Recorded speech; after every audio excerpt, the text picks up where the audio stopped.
চরণ।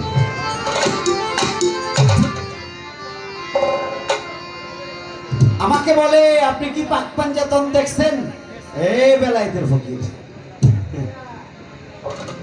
বেলায়েতের ফকির, আমরা পাক পাঞ্জাতনের হিসাব করি, আমরা একটা দলিল খুঁজি, আমরা এর হুকুম আহকাম পালন করি। আর এর দেখার বিষয়টা তো হইল ফকিরে, এই দেখার বিষয়টা হইল বেলায়েত আলা, এটা নবুয়ত আলার দেখার বিষয় না। নবুয়ত আলার হইল দলিল, হিসাব, আইন। নবী কি বললো, পাক পাঞ্জাতনের কর্মটা কি সেটা দেখাটা তো আপনার। তারপরে আপনি আমার জিজ্ঞেস করছেন দেখছেন কি, একটা গান আগে দেই, গানটা দিলে আপনি বুঝতে পারবেন যে আমি দেখি না দেখি না। তবে একটা কথা মনে রাখবেন, হ্যাঁ, যে জিগায় হ্যাঁ কিন্তু জানে কি চাচা, কথা সত্য না? যে জিগায় সে কিন্তু জানে। আমি যে আপনার সাতকরিয়ার কথা জিজ্ঞেস করি, চার সাগরের কথা জিজ্ঞেস করি, আমি না জানলে কি জিজ্ঞেস করতে পারি? নিশ্চয় আমি তার ইতিহাস, তার ঘটনা জানি। এই জন্যই আমি জানি বিধায় আপনারা জিজ্ঞেস করতে পারি। তাহলে খেয়াল করবেন আপনি যে যা জিগায় তা উনি জানে, যদি না জানতো তাহলে আমার জিগাইতে পারতো না।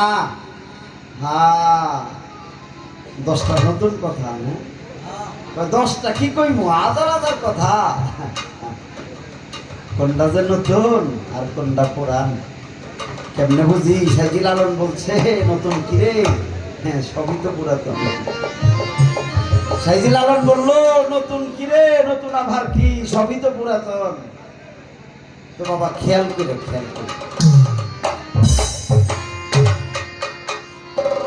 মিমের করণ যে কইরাছে,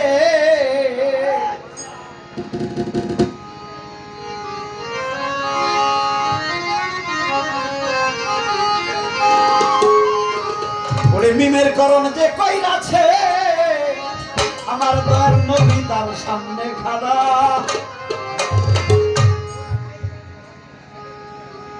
নবী প্রেম করলে সাধন সাই নিরঞ্জন পাবি তোরা। নবী প্রেম, নবীর সাথে যার প্রেম নাই, মহব্বত নাই, ভালোবাসা নাই, ইশকের লেনা দেনা নাই, এর আবার দেখা সাক্ষাৎ কি? পাঁচ ওয়াক্ত নামাজটা ভালো করে হয় না, রোজার দিনে বিভিন্ন সুতা দিয়ে যাতে না থাকুন না কেড়ে ওটা বাপ। মোহাব্বত কিসে হয়? আর যার সাথে মোহাব্বত নাই হে আবার স্বপ্নে দেখা দিব কেমনি? প্রেম যার সাথে নাই, মোহাব্বত যার সাথে নাই, ভালোবাসা যার সাথে হইলই না, হে আবার স্বপ্নে দেখা দিব? এত সোজা না, কিন্তু এত সোজা না। কাপড় সাদা পরলেই যদি মনটা সাদা হইতো তাহলে সব মানুষ এই সাদা কাপড়ই পরতো। ওরে মিমের করণ যে কইরাছে,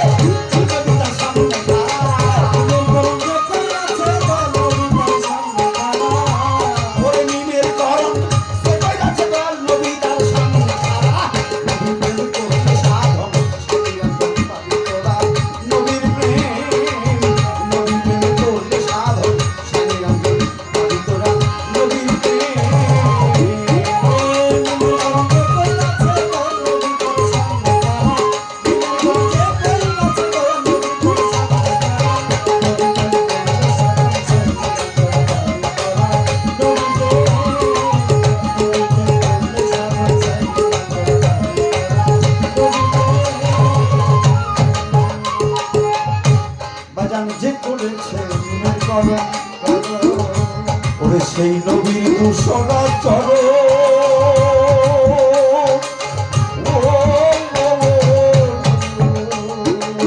দেখতে পারবি প্রেম বরিশাল সিনাই সিনাই,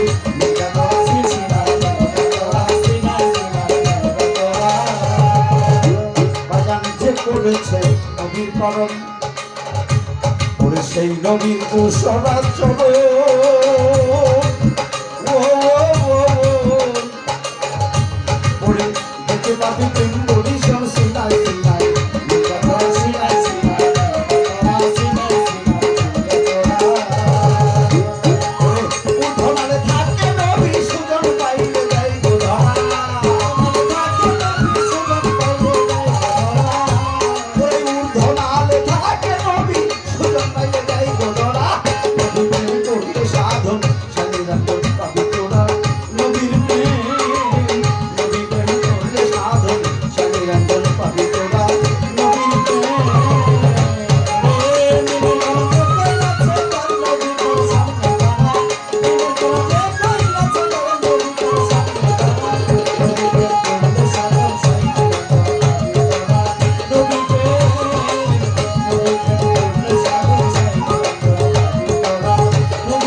করে বেলায়াতে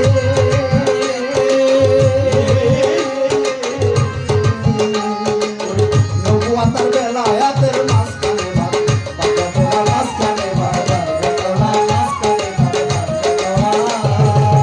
যদি আমি এই জায়গায় একবার পারি তাইলে নিশ্চয় আমি পাক পাঞ্জাব নামকে দেখতে পারি। বিষয়টা ভালো করে বুঝতে হবে। থাকে নবী নবুয়াতে খেলা করে বেলায়াতে, এই নবুয়াত আর বেলায়াতের মাঝখানে ভাত পাক্কা তোরা। এই যদি গুরু শিক্ষা দেয় যে মাঝখানে ভাত পাত যেন কি হয় না, মাল চুরি না হয়, তাহলেই ধরার একটা কায়দা কৌশল বাইরে যাবে।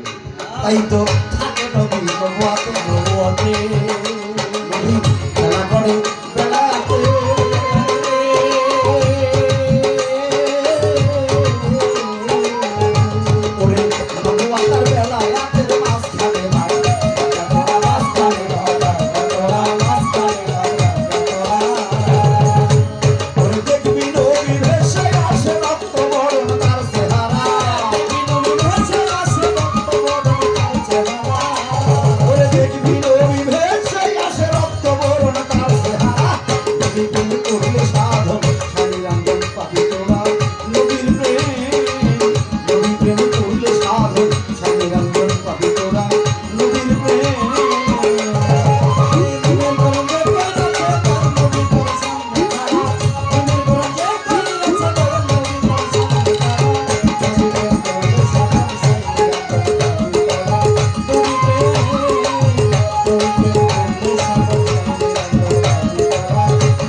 তারা খেলছে খেলা দেই সারা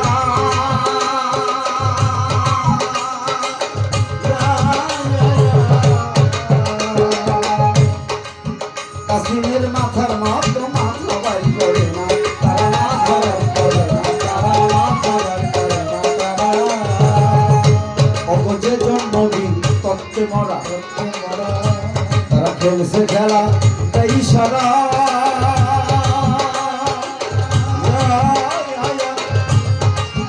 কাসিমের মাথার মতো মাথা বাই করে না, মাথা বাই করে না, তারা মাথা বাই করে না, তারা আগাহার করব ভিড়ে বন্ধু এলে না ওরা ওরে আগাহার করব ভিড়ে বন্ধু এলে না ওরা নবী প্রেম করলে সাধন সাইরামের পাবি তোরা নবীর প্রেম নবী প্রেম করলে সাধন সাইরামের পাবি তোরা নবীর প্রেম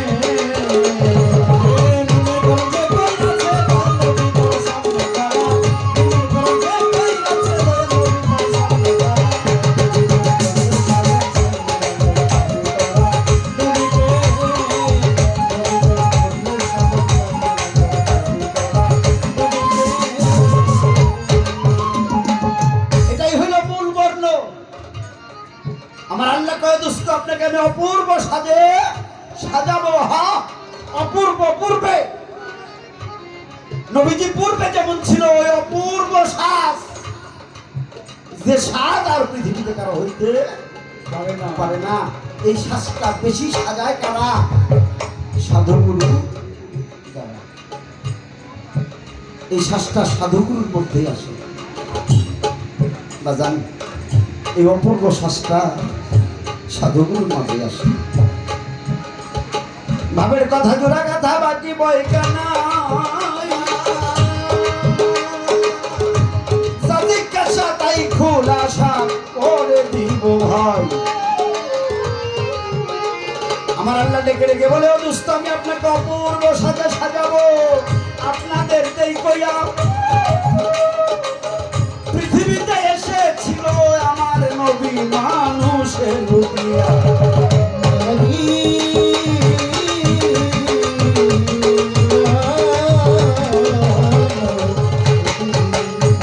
নবীকে আল্লাহ পাঠাইলেন মানুষের রূপে, মানুষের বেশে, মানুষের দেশে। শোনেন দিলাম কিন্তু আমার আল্লাহ বলে চির দুস্থ ও বন্ধু আমার হাবিব, আপনাকে আমি অপূর্ব সাজে সাজাবো, মনে রাখিবেন এখন। সাধু যারা, মজ্জুম তারা, আপনাদের দেই করে যারা লেংটি করে, যারা বিয়ে শাদী করে না, যারা মজ্জুম হালিয়াতে থাকে, তাদের ঘর নাই, বাড়ি নাই, সংসার নাই, স্ত্রী নাই, সন্তান নাই, টাকা নাই, জমি নাই, জমা নাই, ঘর দুয়ার কিচ্ছু নাই, একদল লোক আছে দেখবেন জগতের ভিতরে, এরা সাধু, হাতে একটা চিন্তা আছে, লোটা আছে, লেংটি পরে থাকে নদীর ধারে, অমাবস্যা পূর্ণিমা বেছে বেছে ঘুমায়, ঘুমায় নাই এই 12-13 তারিখের ভিতরে।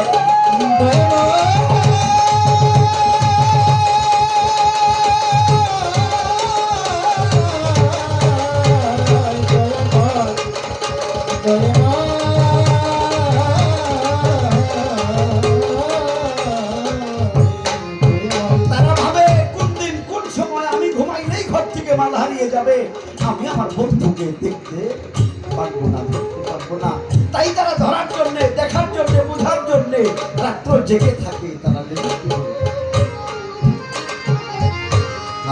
সে আসে, সেই তো যায়, সাই আসে আর সে যায়। এটা বেলায়েতের মানুষের কাজ, মারিফতের মানুষের কাজ। যারা নবীকে দেখিতে চায় তারা ওই ধর্ষণ জ্ঞান দিয়ে দেখতে পারে। আমার আল্লাহ বলে, বন্ধু আপনাকে অপূর্ব সাথে সাজাবো যে শ্বাস কেউ কোনোদিন ধরিতে পারে না,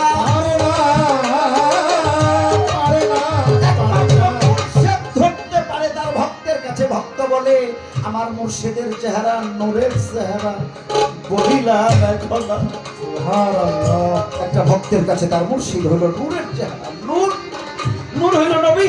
সেই নবীজির নূরের চেহারা একটা মুর্শিদের কাছে যায়, এটাই হলো অপরূপ সাজের শ্বাস আমার আল্লাহ তাআলা। আরেক কথা জিজ্ঞেস করে, আচ্ছা ধর্মরাজা শোনে, পাক পাঞ্জাতন আমার সাথে, পাক পাঞ্জাতন আমার সাথে, নূরে যদি নবী হয় তাহলে নবী আমার কাছে। নূর নবী, নূর ছাড়া মানুষ নাই, নূরের নবী, নূর আমার কাছে, তাই নবী আমার কাছে। মাটি, এটা মা, জগত জননী মা যদি মাটি হয় তাহলে আমার কাছে আছে মাটি। আগুন, এটা গরম, গ্যাস, শক্তি, এটা হলো হযরতে আলী আমার ভিতরে। বাতাস আর পানি, এই পানি বাতাস দুইটাই আমার কাছে। অতএব হাসান আর হোসেন এরা দুইজনই আমার কাছে। এই তো পাক পাঞ্জাতন আমার কাছে। শুনেন দিয়ামন, সাধু গুরুর সেবা করে করিবেন দর্শন। পাক পাঞ্জাতন সবার কাছে আছে, আপনাদের দেই কইয়া সাধু গুরুর কাছে তাই না সাধনা কইরা লওগা তারে দেখিয়া। আমার হলো এক, তুমি একে আসো, চারের খবর আওয়াল আপনি। হে মানুষ, তুমি বর্তমানে আসো, তুমি যা করতেছ তুমি কি জানো আখেরে তোমার জবাব দিতে হবে। তুমি যা করিতেছ ইহা অন্যায়, অন্যায় কাজ করিও না, এই আওয়ালের পরেই তোমার আখের এসে যাবে। তাই আখেরের কথা চিন্তা করে আওয়ালের কাজটা করো। তুমি বর্তমান আসো, এক, এই একে থেকেই চারের চিন্তাটা তুমি করো। যদি তা না করো তাহলে তুমি বিপদে পড়ে যাবে, হাসরের মাঠে তুমি জবাব দিতে পারবে না। এই জন্য আগেই চিন্তা করো, এই এক থেকেই চারের চিন্তা করো। এরপরে জাহের বাতুন, এটা ছিলাম, এরপরে থাকবো না। আমি জাহেরের কর্ম করি, আবার বাতুনেরও কর্ম করি। আমি জাহেরে আছি, বাতুনেও ছিলাম বা থাকবো, কিন্তু আমাকে কেউ দেখবে না। এটা হলো কর্মধারা, আখের, আবার আখের, এই যে আসি আর যাবো আখেরে। তাই আখেরের কথা চিন্তা করে যেন আমি বর্তমানে চলি এবং কর্ম করি। ভাবের কথা তার কাছে জানাই আমার আল্লাহ নবীজিকে 10টা তোহফা দান করলেন। বাবা তোহফা দান করলেন, এই বিষয়টি এরকম 10টা তোহফা আমার আল্লাহ তার বন্ধুকে দিয়েছিলেন। একটা হলো পূর্ণ বিদ্যার সাগর, পৃথিবীর কোন স্কুল কলেজে না পড়ে আমার নবীজি বিদ্যা। আরেকটা হলো হেলেমের সাগর, যে হেলেম শক্তিটা আল্লাহ আমার নবীকে দান করেছেন। প্রেমের সাগর, এত প্রেম আমার আল্লাহ নবী মুহাম্মদকে দিয়েছিল যা আর কেউ এরকম পায় নাই। এলেমের সাগর, যে জ্ঞান তার কাছে ছিল। বাবা আল্লাহ জ্ঞানকে টুকরা করে 100 টুকরা করে 99 টুকরা দিয়েছিল তার হাবিবকে, আর 1 টুকরা জ্ঞান দিল সারা পৃথিবীর ভিতরে। এই ভয়ের সাগর আমার আল্লাহ একমাত্র, আমার নবীজি একমাত্র ভয় পাইতো আল্লাহকে। এই রব্বুল আলামিন তুমি তুমি আমাকে এটা ভয় আল্লাহ দিতে। আল্লাহ রহমত, যে রহমতের সাগর রাহমাতুল লিল আলামিন আমার আল্লাহ একমাত্র আমার নবীকে দিয়েছিলেন, যা আর কোন নবী পাইনি। নূরের নূরের জহরি, যে নূরের শক্তিটা শুধু আমার নবী পেয়েছিল, আর কোন নবী পাই নাই। ভাব আমার আল্লাহ প্রেম মোহিত ভাব যার নবীর কাছে ছিল, এত মোহিত ভাব আর কারো কাছে ছিল। খোদা ভাবনা আর জামিনও, এই তো 10টা তোহফা আমার আল্লাহ আমার নবীকে দান করেছে।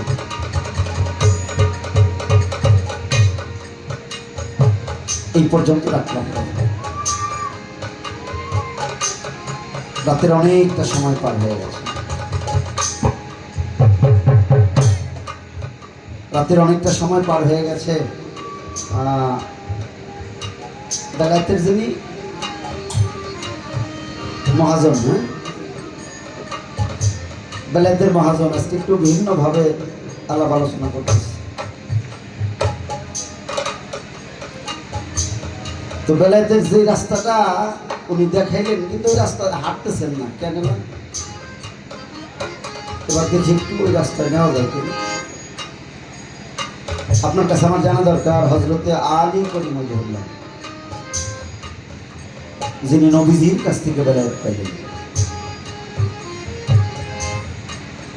এই হযরত আলী করিমুল্লাহ নবীজির কাছ থেকে বেলায়েত পাইলেন। এই বেলায়েতের সংবাদ প্রকাশ হয়ে গেল, প্রচার হয়ে গেল, অনেকেই জানলো যে নবীজির কাছ থেকে হযরত আলী বেলায়েত প্রাপ্ত হয়েছে। এটা যাই না, এক লোক দৌড়িয়েছে, দৌড়ে বলতেছে, হে হযরতে আলী, আপনি নাকি বেলায়েত পাইছেন? হযরত আলী কথা বলেন না। ওই লোকটা আবারও বলতেছে, আমি শুনেছি আপনি বেলায়েত প্রাপ্ত হয়েছেন, আমাকে কি একটু বেলায়েত দেখাবেন? হযরত আলী তখন বলল, হ্যাঁ আমি বেলায়েত প্রাপ্ত হয়েছি। ওই লোকটা বলল, এই যে আপনি বেলায়েত প্রাপ্ত হয়েছেন, সে বেলায়েতটা কি এটা আমি বুঝি না, আমাকে একটু দেখান আপনি কি প্রাপ্ত হয়েছেন। হযরত আলী ওই লোকটাকে বেলায়েত দেখিয়েছিলেন। আপনি একটু বলবেন হযরত আলী তারে কি দেখাইল, কি দেখাইয়া বলল এটাই বেলায়েত? তাহলে হযরত আলী যদি ওই লোকটাকে বেলায়েত দেখাইয়া থাকে, নিশ্চয় তাহলে বেলায়েত দেখা যায়। আপনি একটু বলবেন হযরত আলী তারে কি দেখাইছে? হযরত আলী তারে বেলায়েত দেখাইল, কি দেখাইল, কি দেখাইয়া বললো এটা বেলায়েত? এটা প্রথম কথা। দ্বিতীয় কথা, উনি চলে যাওয়ার পরে আরো 3 জন লোক আইলো দৌড়াইয়া, হে হযরতে আলী, আপনি নাকি বেলায়েত প্রাপ্ত হয়েছেন? বলে হ্যাঁ, যে আমাদেরকে একটু একটু বেলায়েত দিয়ে দিন। হায় আল্লাহ, রাতেরও শেষ ভাগ,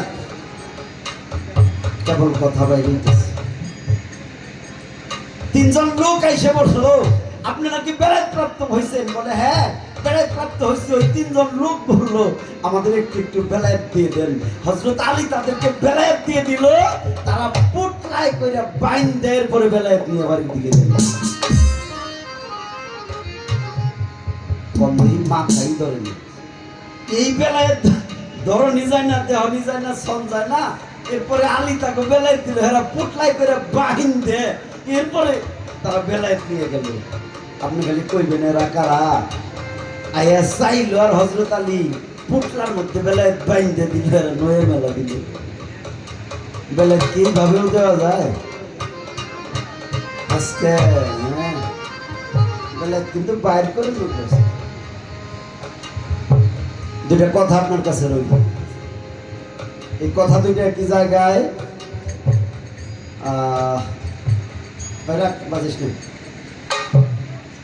এই দুই কথা একটা জায়গায়। আমার আরেকটা কথা মনে পড়ছে। এই কথাটা এইরকম হযরত আলী নবীজির কাছ থেকে বেলায়েত প্রাপ্ত হইল। আলীর কাছ থেকে প্রাপ্ত হইল আরো 6 জনে। আচ্ছা, গেল এই পর্যন্ত। বড় পীর তার আগে কেউ পীর ছিল না। তিনি যার কাছে মুরিদ হইলেন আবু সালেম আকজমি, তিনি এই জগতের ভিতরে মানুষকে বোঝানোর জন্য বড় পীর যায় তার কাছে বায়াত হইল। বড় পীর বেলায়েত প্রাপ্ত হইল কার কাছ থেকে? বড় পীর যদি বেলায়েত প্রাপ্ত না হয় তাহলে গুরু হইতে পারে না। নিশ্চয় বড় পীর বেলায়েত প্রাপ্ত হয়েছিল। আমার খালি জানা দরকার এই বড় পীর আব্দুল কাদের জিলানী বেলায়েত প্রাপ্ত হয়েছিল কার কাছ থেকে? আমরা যদি একজনের জিগাই, হে কইব আমি আমার গুরুর কাছ থেকে পাইছি।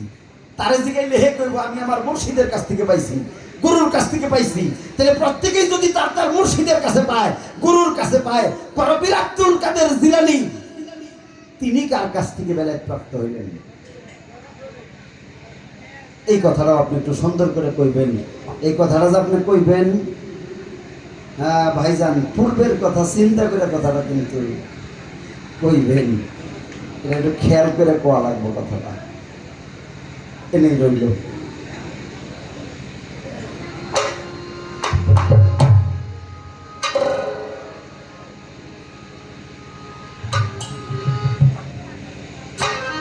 হ্যাঁ